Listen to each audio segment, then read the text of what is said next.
इतफाक धर्मपुरे सीमेंट के खाली बोरे ले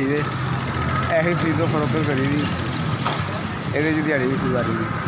अल्लाह रोटी दे दिंदा 5 रुपये ले 2-3 रुपये लभदे ने हालात के कारोबार के बड़े बर्बाद ने अल्लाह ही वारस है सब कोई निकलता तेन अल्लाह तला दे दिंदा नहीं तो फिर अल्लाह ही अल्लाह शादी कोई नहीं हुई नहीं हो सकी वाले साहब वालदा फौत हो गया तो मजबूरी लिहाज के मुताबिक वक्त गुजार रहे कल मरांगे तो वही कफन कुफन पाने को असें कमाना और कितना असें कमाना भतीजियां भतीजियां ऐसे जिन्होंने आसमान होना अपने तो वही धी पुत्तर है ना सीधी जी गल जवान बच्चे अपना उन्होंने का एहसास करना असी होर किन्ना दा करना उस तो अलावा साढ़ा है भी कोई नहीं बच्चियां हैं माशाअल्लाह ब्याहियां उन्होंने ब्याहना है आखिर उन्होंने अपने अपने नसीबा के घर जाना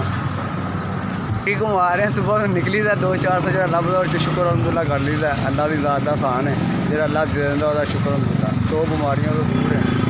रब की रहमत है गुरबत अपनी जगह इंसान को सबर करना चाहिए अल्लाह ताला आप ही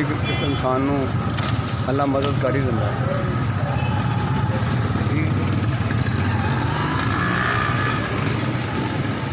चलाना ही नहीं आता तो रखना की हो जी आह बंदा ना नंबर मिलाना आंदा ना चलाना आंदा सीधी जी गल